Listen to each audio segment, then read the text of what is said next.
Bonjour et bienvenue à tous dans notre étude pour le groupe de jeunes de l'Église biblique baptiste de Nice, où nous sommes donc dans le livre de Néhémie qui nous montre les projets de Dieu, comment s'investir dans les projets de Dieu. Déjà, les projets de Dieu, de savoir qu'est-ce qu'ils sont, de les avoir à cœur. Mais lorsqu'on a à cœur les projets de Dieu, eh bien d'avoir aussi la connaissance de pourquoi les projets de Dieu. Ça nous vient de la parole, les projets de Dieu, et d'avoir l'attitude qui convient dans les projets de Dieu. Et Néhémie, c'est l'homme que nous observons parce que Dieu témoigne chez lui eh bien, de la bonne manière de prendre à cœur un projet de Dieu. D'abord, les projets de Dieu montrent eh bien, que dans la ville de Jérusalem, il y a le malheur et le désastre, le déshonneur. Et c'est pour ça qu'il ne se met pas directement à agir, à faire. Quand c'est les projets de Dieu, on le remet à Dieu. Et on voit Néhémie qui commence par intercéder eh bien, pour Jérusalem, pour ceux qui sont à Jérusalem et qui est dans le deuil même, il est dit pour eux. Donc il a vraiment à cœur, c'est-à-dire que pour lui, puisqu'il tient à Jérusalem, puisqu'il tient à cette ville, puisqu'il tient à ceux qui sont là-bas, il les remet à celui qui peut prendre soin d'eux, à Dieu. C'est ça les projets de Dieu. Ce n'est pas un projet simplement qu'on aimerait faire et tout de suite on commence. D'abord, on remet à Dieu. On remet à Dieu parce que quelque chose s'est passé pour qu'ils en arrivent là. Et quand il a remis à Dieu, il rappelle les projets de Dieu. Il dit, mais c'est ton projet en fait. Je regarde, est-ce que c'est vraiment ton plan? Et dans le plan de Dieu, il voulait quoi? Eh bien que s'il désobéissait au commandement, il serait exilé.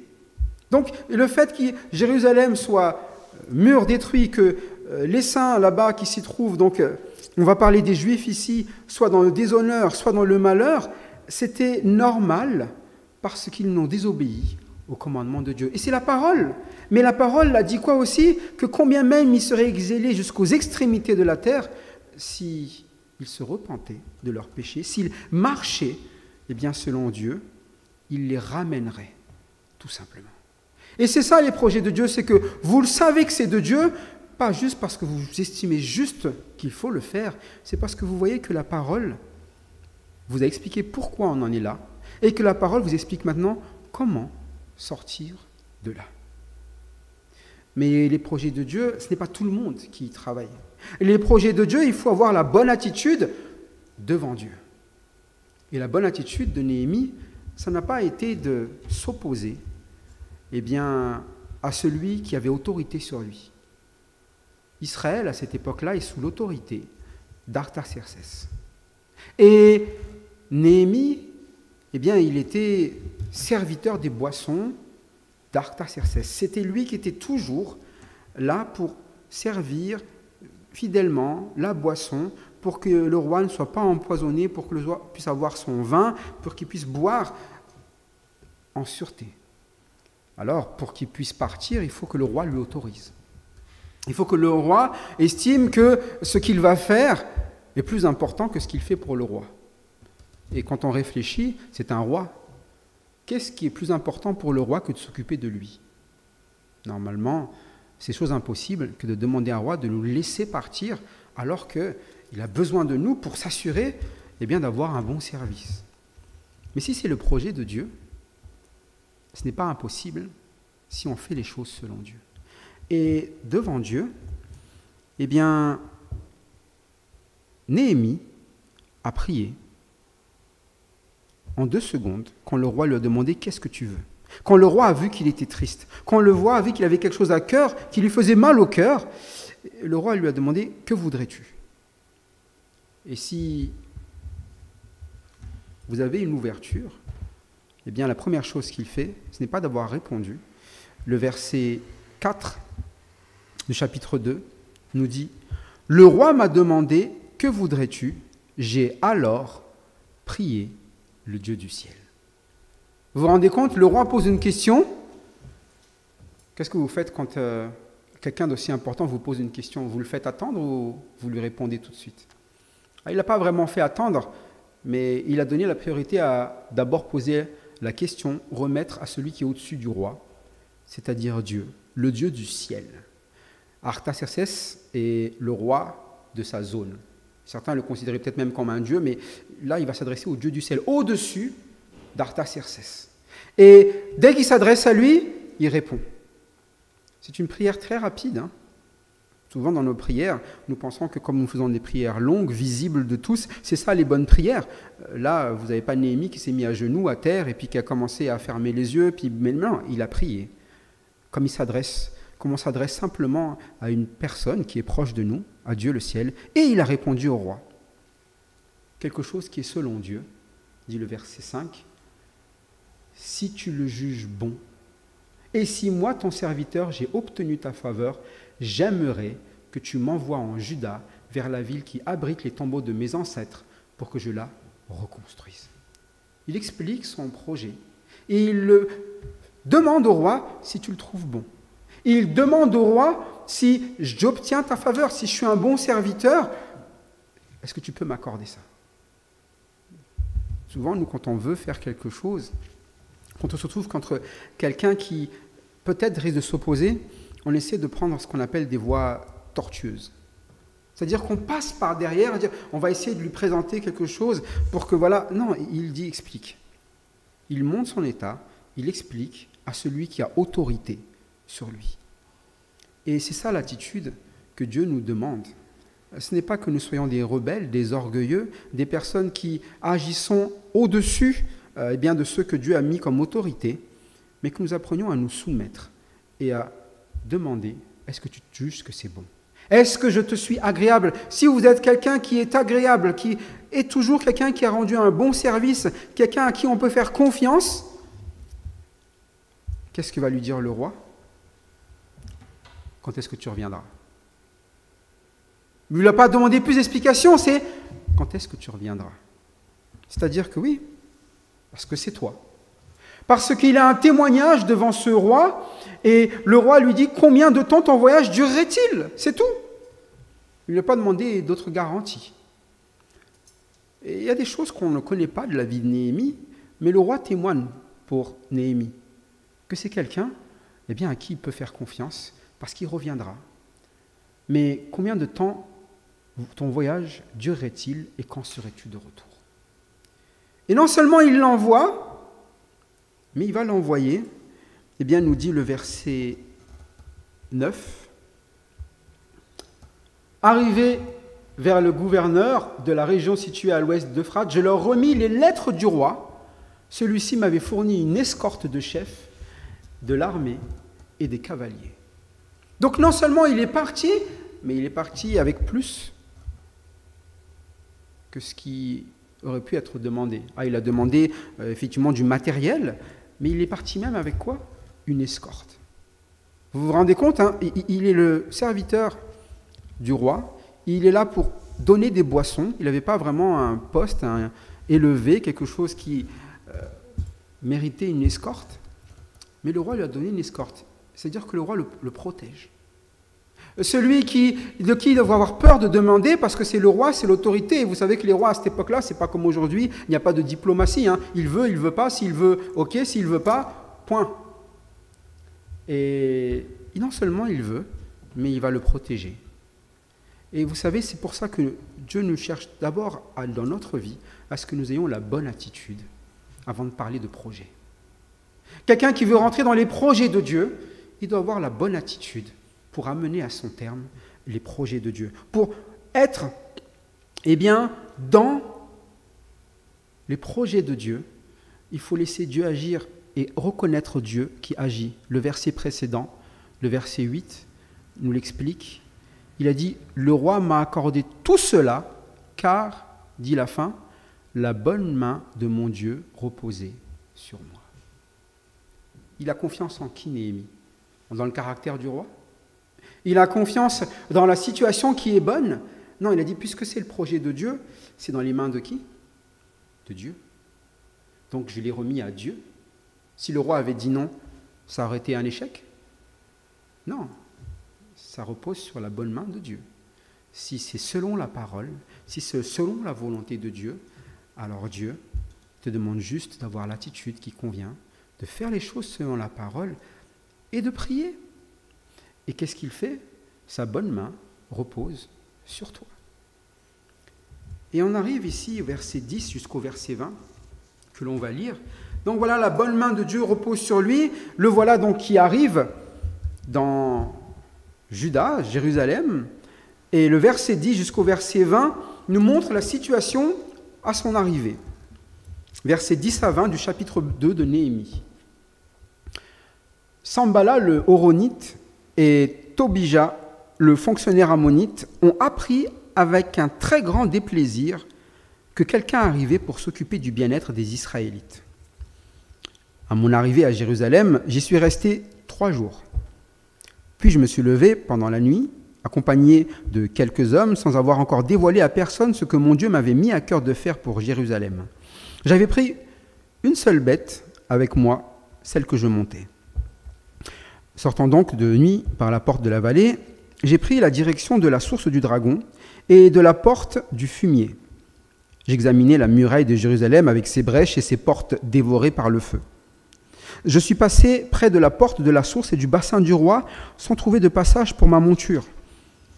Toujours de nuit, je suis remonté par la vallée, sans cesser d'examiner la muraille, puis je suis rentré par la porte de la vallée et j'ai ainsi été de retour. Les magistrats ignoraient où j'étais allé et ce que j'avais fait. Jusque-là, je n'avais rien dévoilé aux Juifs, ni aux prêtres, ni aux nobles, ni aux magistrats, ni à aucun de ceux qui exerçaient une responsabilité. Je leur ai alors dit, vous voyez vous-même la malheureuse situation dans laquelle nous nous trouvons. Jérusalem est en ruine et ses portes ont été réduites en cendres. Venez, reconstruisons la muraille de Jérusalem et nous ne serons plus dans le déshonneur.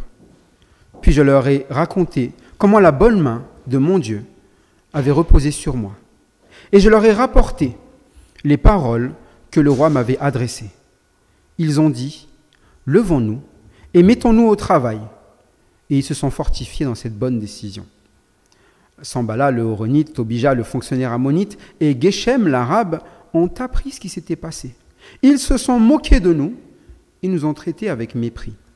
Ils ont dit, que faites-vous donc? Seriez-vous en train de vous révolter contre le roi? Je leur ai fait cette réponse. C'est le Dieu du ciel qui nous donnera le succès, et nous, ses serviteurs, nous allons nous lever et nous mettre au travail. Quant à vous, vous n'avez ni part, ni droit, ni souvenir à Jérusalem. Alors oui, le titre d'aujourd'hui, c'est « Les luttes dans les projets de Dieu ». Car à peine ils arrivent, les problèmes sont là. Quand vous rentrez dans les projets du Dieu, pensez pas que les choses se passent de manière tranquille. Que c'est bon, le roi, il a déjà tout donné, j'ai l'escorte, j'ai la cavalerie, il n'y aura jamais de problème. Et puis bon, il vient faire du bien aux Israélites, c'est quand même une bonne chose. Hein, quand je viens servir le Seigneur, c'est pour faire du bien, c'est pour que tout le monde soit bien, donc tout le monde devrait apprécier. Le verset 10 dit qu'il y a des gens pour qui ça pose un grand déplaisir. Et qu'est-ce qui leur fait déplaisir? C'est de voir Néhémie arriver? Non, pas juste parce que Néhémie arrive. C'est parce que Néhémie arrive pour faire quoi? Pour s'occuper du bien-être des Israélites. Donc le problème de ces personnes, c'est qu'ils n'aimaient pas les Israélites. Et quand quelqu'un s'oppose au projet de Dieu, c'est parce qu'il n'aime pas quelqu'un. Il n'aime pas quelqu'un ou quelque chose. Il n'aime pas ce que Dieu a aimé. Parce que les Israélites, ils ont cette promesse qu'ils seront regroupés quand même, ils sont exilés jusqu'au bout de la terre. Là où le nom de Dieu est adoré, ils doivent revenir là. Mais ça embête les Sambala et ici Tobija d'abord. Ça les embête, ils sont d'un autre peuple et pour eux, c'est quoi ça? Ils vont reconstruire cette ville-là, on était bien comme ça. Ils faisaient moins de bruit, on les entendait moins, ils sont dans l'opprobre, ils sont dans le malheur, dans le déshonneur. Et nous, on est bien. Et on est bien quand les autres sont dans le malheur. Mais si quelqu'un vient les aider, ouais, mais donc du coup, si eux, ils montent de niveau, et moi alors? Et vous savez, dans la vie d'église, nous servons d'abord pour le bien-être, il est dit ici, des Israélites. Et nous vivons d'abord pourquoi? pas pour des projets qui servent juste à reconstruire des murs ici. C'est même les étrangers qui constatent, ils viennent pour faire du bien à qui? Aux Israélites. Quoi que vous ayez comme projet dans l'Église, si ce n'est pas dans le but de faire du bien, c'est que ce n'est pas un projet. Les projets de Dieu, ça a été de faire du bien aux hommes. Lorsqu'il a créé l'homme, c'était d'amener l'homme à quoi? À pouvoir vivre avec lui dans son royaume. Et Jésus-Christ a été préparé bien avant la création du monde. Ça veut dire que, est-ce qu'il y avait un autre moyen, un autre plan que passer par Jésus-Christ pour rentrer dans le royaume? Non. Donc, les projets de Dieu, ça a toujours été d'être Christ comme étant notre route nouvelle, Christ comme étant notre salut, Christ, eh bien, en qui il a mis tout son projet. Et si vous voulez rentrer dans les projets de Dieu, vous devez rentrer dans les projets de Christ. Vous devez croire en Christ. Et ici, pour Néhémie, le projet, c'était de rassembler ce peuple. Et en Christ, nous serons tous quoi? Réconciliés. Rassemblés. Et c'est pour ça que quand les personnes n'aiment pas Christ, c'est parce qu'ils se disent, ouais, mais ces chrétiens-là, on ne veut pas qu'ils se rassemblent, on ne veut pas qu'ils soient ensemble, on ne veut pas qu'ils continuent encore à grandir là, qu'ils continuent encore à nous annoncer leur salut, leur ciel, leur royaume de Dieu. Non, on veut vivre notre vie. Si les Israélites reconstruisent ici les murailles de Jérusalem, ils vont recommencer à faire quoi là? Leur sacrifice, à parler de péché, à parler de quoi? Ça va repartir encore. Là, on est bien, on a nos dieux, notre manière de faire, on était tranquille. Mais ils ne sont pas contents. Et ça s'est su donc qu'ils n'étaient pas contents, puisqu'on le voit ici. C'était un grand déplaisir pour eux. Et qu'est-ce qu'a fait Néhémie à son arrivée? Il est arrivé, et puis il a couru, il est parti voir tout le monde. Et voilà, là, je suis venu, regardez, qu'est-ce que vous pensez? Non, il prend d'abord 3 jours. Pour faire quoi? Pendant 3 jours, il fait quoi? À mon arrivée à Jérusalem, j'y suis resté 3 jours. Il ne fait rien. D'abord, il se pose. Parfois, vous vous rendez compte, il s'était déjà posé quand il avait une nouvelle. D'abord, dans le deuil. Là, 3 jours, il se pose. Toute cette nouvelle, toute cette marche, on se pose. Il dit, mais quand même, il faut se dépêcher, là. Il y a des problèmes, il y a les ennemis, il y a la lutte, il y a tout cela. Non, il faut prendre un temps. Un temps pour savoir qu'est-ce qu'on va faire. 3 jours, il s'est posé. Et 3 jours après, il se lève pendant la nuit. Et pendant la nuit, ce n'est pas normalement le moment où on se lève. Vous vous levez quand, normalement? Le matin. C'est l'heure de se lever, c'est le matin, normalement. Lui, il se lève pendant la nuit. Est-ce qu'il va faire quelque chose de mal? Est-ce qu'il va faire... C'est ça, c'est quoi la nuit? Pourquoi la nuit? Eh bien, il n'a pas dit aux gens, déjà, pourquoi il venait là. Donc les gens ne savent pas pourquoi il est là. Et il est au courant de ce projet, il l'a remis devant Dieu, Dieu a été avec lui, mais c'est à lui maintenant de porter la charge en tant que responsable, de réfléchir à quel est ce projet. De s'assurer que ce qu'il a entendu déjà comme nouvelle, ça soit vraiment ce qu'il y a là. Parce que parfois, on est pressé, et puis on y va, et puis on dit, ouais, apparemment, il y a ça, ça, ça, ça. Non, non, pas du tout. Non, non, tout va bien. Non, non, il est parti regarder lui-même d'abord. Il lui a donné à cœur de faire quelque chose pour Jérusalem, il a pris une bête, il l'a montée, et qu'est-ce qu'il a fait? Donc la nuit,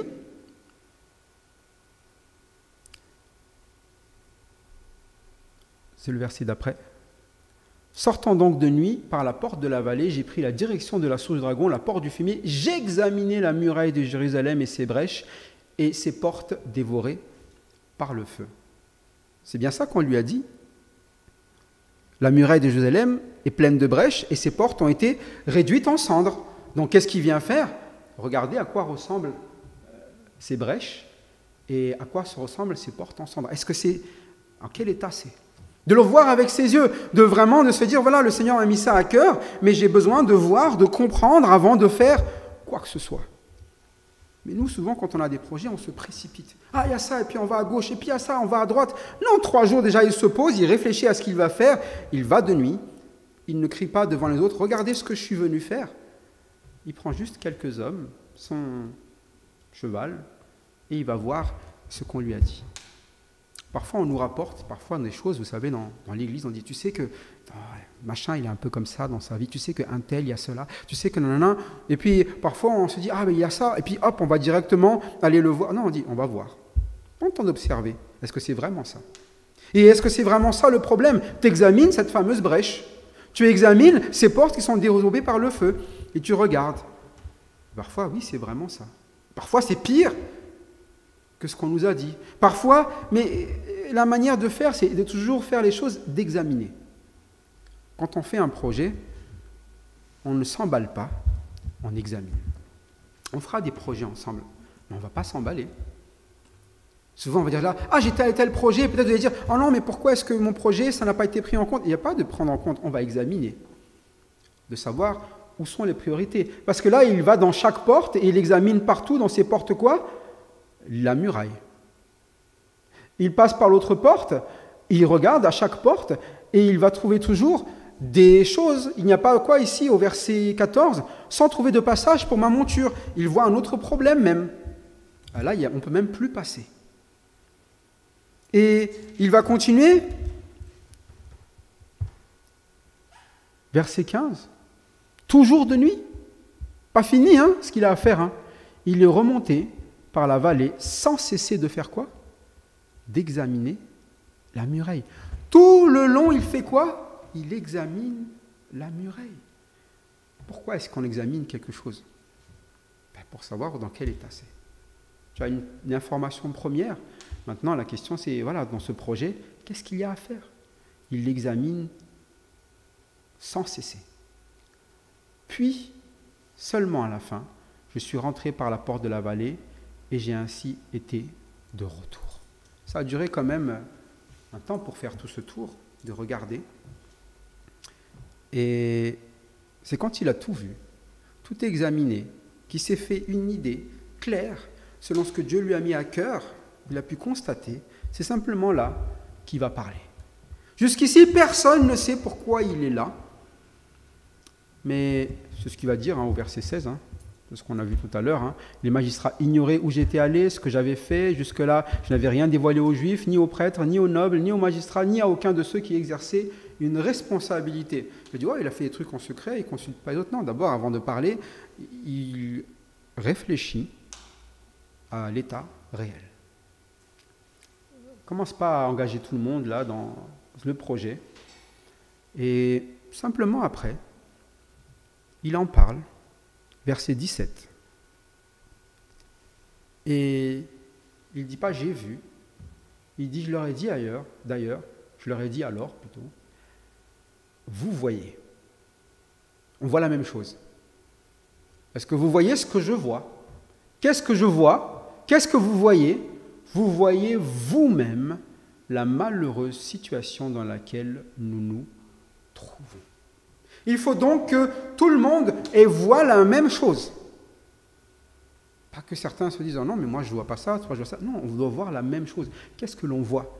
Dans quel état est Jérusalem? Il n'y a pas besoin d'aller plus loin que ce que vous voyez. Dans quel état se trouve la vie d'une personne ou d'une autre personne?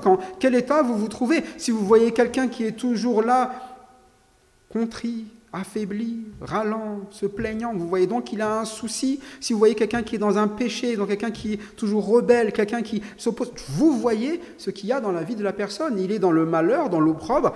La résolution, ça va être selon ce que l'on voit tous. Qu'est-ce que nous voyons tous?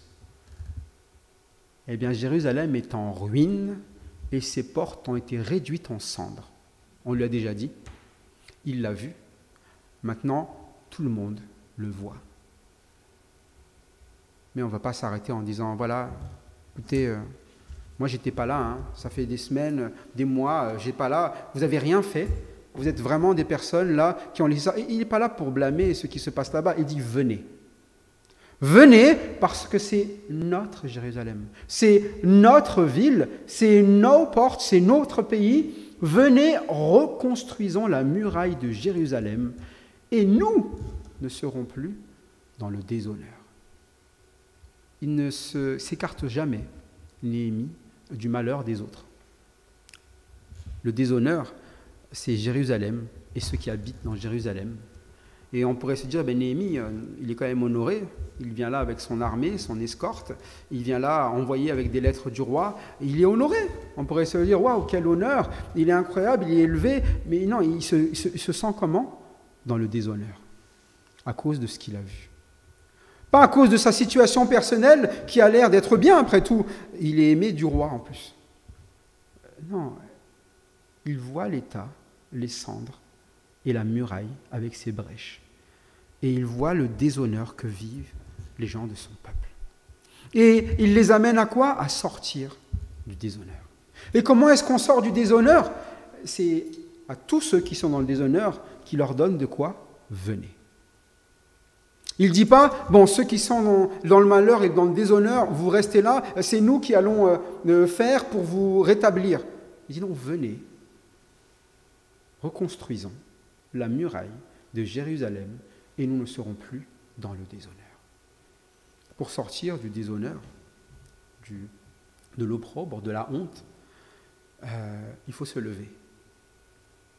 Et faire quoi ici? Dans la traduction de nouvelle édition de Genève ou de Second, c'est bâtissons. Ici, c'est reconstruisons la muraille. Mais bâtir, c'est bien aussi. Bâtir, c'est... On va commencer par remettre les bases. Remettre tout dans l'ordre. Mais il faut qu'on se lève. Donc il faut amener les gens à quoi? À se lever. Vous ne pouvez pas dans une église, après avoir constaté qu'il y a un problème et tout, de penser que tout se règle à une personne. Il faut amener les gens à quoi? Venez. Venez. Mais il y a forcément un temps où, effectivement, quand vous voyez un problème, il va falloir y réfléchir. Vous avez quelque chose à cœur, il faut avoir la bonne attitude, il faut prier à Dieu, il faut prendre le temps. Mais après, c'est pour amener les gens à quoi? À venir. À venir. Et reconstruire. Parce que tout le monde est dans le déshonneur.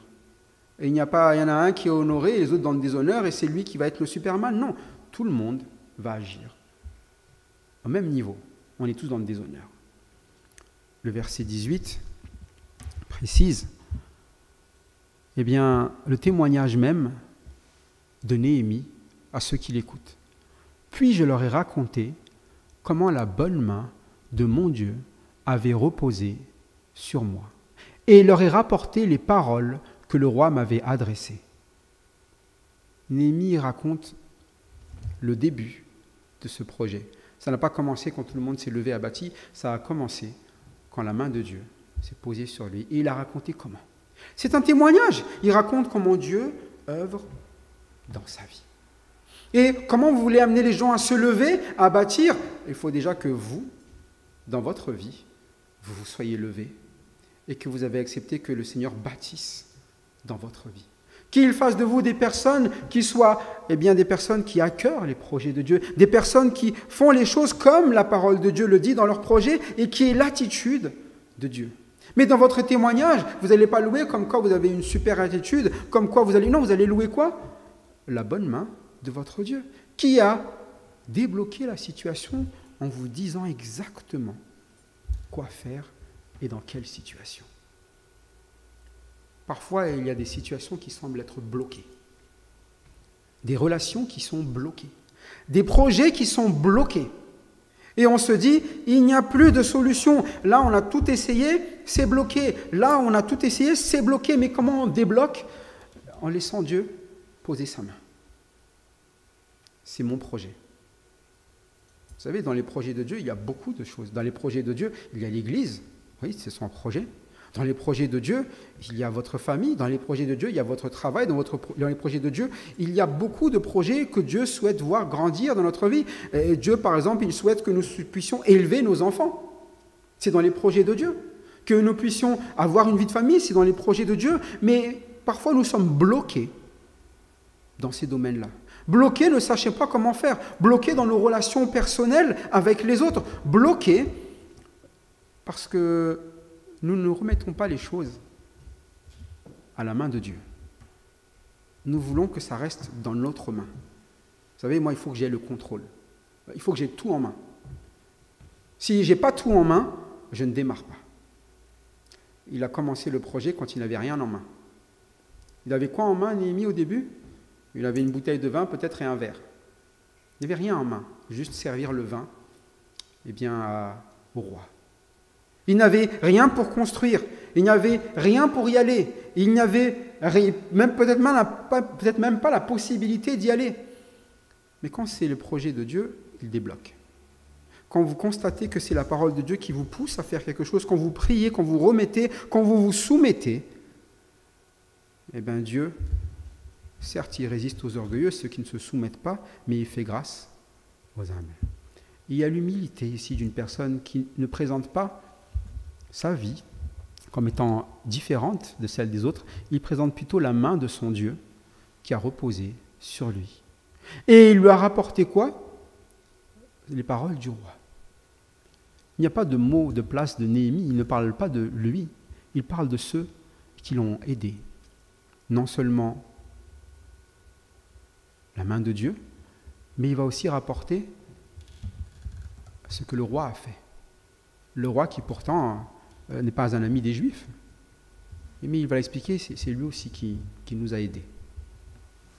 Et c'est ça un témoignage, c'est de montrer ce que Dieu est capable de faire dans le cœur des autres aussi, parce que c'est en sa faveur. Alors ils ont dit quoi? Levons-nous et mettons-nous au travail. Sur la base de quoi? De ce que c'est Dieu qui va poser sa main. De ce que même les ennemis, le pire, puissent mettre des lettres qui sont en notre faveur. C'est un témoignage quand même, mais on l'a déjà vécu. Si Dieu les a fait traverser cela, on n'a qu'à continuer alors.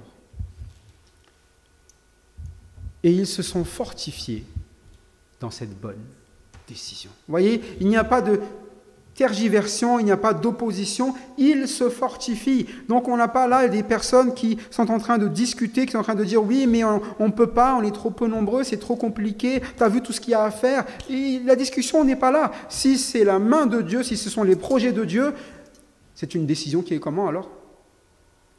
Ils se sont fortifiés dans cette bonne décision. Quelle décision prenons-nous?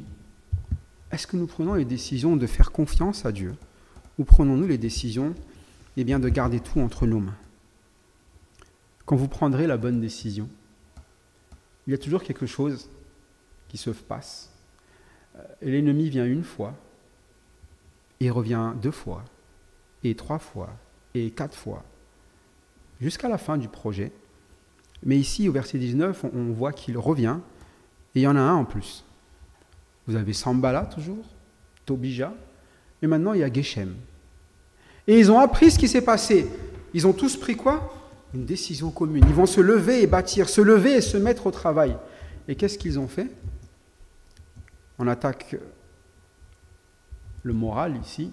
Ils se sont moqués de nous et ils nous ont traités avec mépris. Ces petits là, qu'est-ce qu'ils vont faire là? Ces personnes, des riens là, qu'est-ce qu'ils vont faire? Et ils vont calomnier. Vous savez ce que c'est qu'une calomnie? C'est quand vous commencez à sortir, ou une médisance, c'est commencer à sortir quelque chose qui est fausse sur quelqu'un. Donc qu'est-ce qu'ils ont sorti? Que faites-vous donc? Seriez-vous en train de... Ils ont commencé à lancer une mauvaise réputation à qui? À Néhémie. Néhémie, il est venu ici pourquoi? Pour se révolter contre le roi. Il vient de chez le roi lui a donné des lettres, mais à part ça, il vient se révolter. Son intérêt, c'était de se battre contre le roi. Dans son témoignage, il n'arrête pas de parler du roi comme quelqu'un qui était son ennemi, ou de quelqu'un à qui il s'est soumis, de quelqu'un qui était celui qui a aidé, qui a remis les lettres. C'est pas ce qu'il dit, c'est pas ce qu'il fait, mais parce qu'ils se sont moqués, parce qu'ils méprisent, parce que ce sont des ennemis, il faut qu'ils trouvent quelque chose à dire. C'est pour ça que quand vous rentrez dans les projets de Dieu, ne faites pas partie de ceux qui commencent à lancer des réputations sur les gens. Ne faites pas partie de ceux-là. Faites partie de ceux qui agissent avec les décisions du Seigneur. Ceux qui commencent à se moquer, ceux qui commencent à mépriser, ceux qui commencent à calomnier, ce sont les ennemis. Ce sont ceux qui, il va le dire, n'ont pas de part dans le projet. C'est pour ça que quand vous avez des personnes qui commencent à être moqueurs, qui commencent à dire des choses, qui commencent à calomnier, qui commencent à vous ne travaillez pas avec ces personnes-là. Vous ne pouvez pas. Parce qu'ils vont faire quoi? Ils vont passer leur temps à décourager ceux qui sont en train de travailler. C'est pour ça que qui que vous soyez, n'allez jamais dire du mal du travail des autres. Nous sommes là pourquoi? Pour sortir les gens du déshonneur, pas pour les déshonorer. Moquer, mépriser, calomnier. On a l'impression d'entendre des commandements du Nouveau Testament qu'on nous demande d'aller dans l'Église. Et ceux qui vivent dans la chair, ils vivent comment? Dans les rivalités, les jalousies, les moqueries, tout cela, c'était toujours vrai. Ce qui est mal l'a toujours été et le sera toujours et s'opposera toujours au projet de Dieu. Et que nous dit le verset 20? Voilà la réponse de Néhémie. Je leur ai fait 7 réponses. C'est le Dieu du ciel qui nous donnera le succès. Donc déjà, le cadre est simple. Ce n'est pas la bouche de ceux qui se moquent qui décide de ce qui va se passer. C'est la bouche de Dieu qui décide de ce qui se passe. Et Dieu leur donnera quoi? Qu'est-ce qu'il a promis dans la parole? Qu'ils allaient être quoi? Rassemblés. Donc le succès va être donné par celui qui a prononcé, c'est Dieu. Et parfois, vous avez des personnes qui essaient de vous contrer en disant « Tu sais que ça c'est bien, ça c'est pas bien, ça tu ne devrais pas faire comme ça. » C'est des conseils dans le monde, des choses qu'on fait dans le monde, mais si Dieu ne le dit pas, ben non alors. Il y a des concepts comme ça dans le système, dans la gestion d'une église. Parfois, nous gérons les églises comme on gère d'autres choses, une association qui n'est pas une association spirituelle, qui n'est pas régie par la parole de Dieu. Nous, tout est régi par la parole de Dieu. Toutes nos activités, tous nos projets, si ce n'est pas dans la parole de Dieu, on ne le fait pas. Mais si c'est dans la parole de Dieu, celui qui a prononcé parole nous donnera quoi alors? Du succès. Et nous, qu'est-ce qu'il nous demande de faire? De discuter, de douter, de faire comme les autres, de s'opposer, de se calomnier. Et ce qu'ils ont prévu de faire, c'est quoi la bonne décision? Nous, ses serviteurs, nous allons nous lever et nous mettre au travail. C'est l'heure de travailler maintenant. Les ennemis sont là, c'est l'heure de travailler. Les ennemis, quand on commence à attaquer, c'est l'heure de travailler. On va juste travailler simplement. Sans chercher à savoir ce qu'ils font, on sait déjà ce qu'ils veulent faire. Quant à vous, il leur dit quand même, pour bien faire comprendre à tout le monde, vous n'avez ni part, ni droit, ni souvenir à Jérusalem. Vous ne rentrez pas dans les projets. Vous ne rentrez pas dans ces projets. Parce qu'ils font quoi? Ils se moquent. Ils méprisent. Ils ne s'intéressent pas aux Israélites, au bien-être.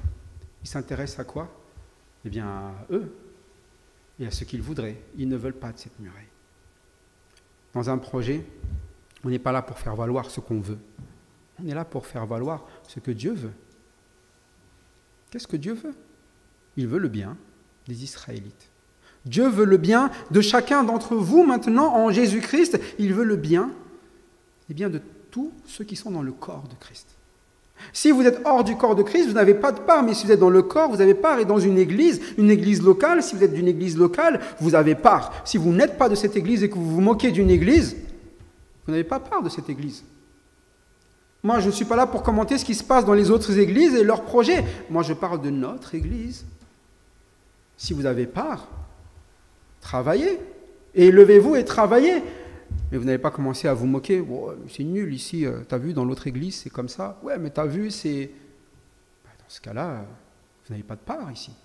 Parce que vous ne vous intéressez pas à cette œuvre. Vous n'êtes pas là pour faire du bien à cette église. Vous êtes là pour vous moquer et mépriser parce que c'est une petite église, peut-être. Mais Israël, c'était bien ça, les peuples aux alentours. Ils voyaient quoi? Des murs, comment? Oh, t'as vu leurs murs, là? Qu'est-ce qu'ils vont faire? Plus tard, ils vont même dire, tu lances un renard et tout ça va tomber, quoi. Plus tard, ils diront ça, les ennemis. C'est moqueur. Mais dans notre église, il faut se lever et travailler. Et se lever, c'est commencer à bien rentrer dans ces projets qui ont été vus peut-être déjà à l'avance, mais que tout le monde voit. C'est les mêmes. De quoi avons-nous besoin dans notre assemblée? Selon la parole de Dieu, qu'est-ce qui est important aujourd'hui dans notre assemblée? Si vous avez des projets qui sont dans la parole de Dieu, prenez le temps, remettez-les devant Dieu, Et après, ça se discute. Mais en tout cas, que ce soit toujours pour l'Éternel et que ce soit lui qui donne le succès. Et si c'est un oui, gloire à Dieu. Si c'est un non, gloire à Dieu. Car c'est lui qui donne le succès, quel que soit ce que nous faisons. Que toute la gloire soit donc à notre Père et que chacun d'entre nous, eh bien, nous puissions laisser Christ agir sur nous, en nous. C'est lui qui est la main de Dieu, le bras droit. Qui a reconnu le bras droit de l'Éternel? Ce n'est pas nous, c'est Jésus-Christ, et c'est lui qui va agir puissamment dans nos vies. Laissons-le agir, obéissons à sa parole, et que son Église puisse resplendir tout simplement entre ses mains. Que toute la gloire soit au Fils et au Père. Amen.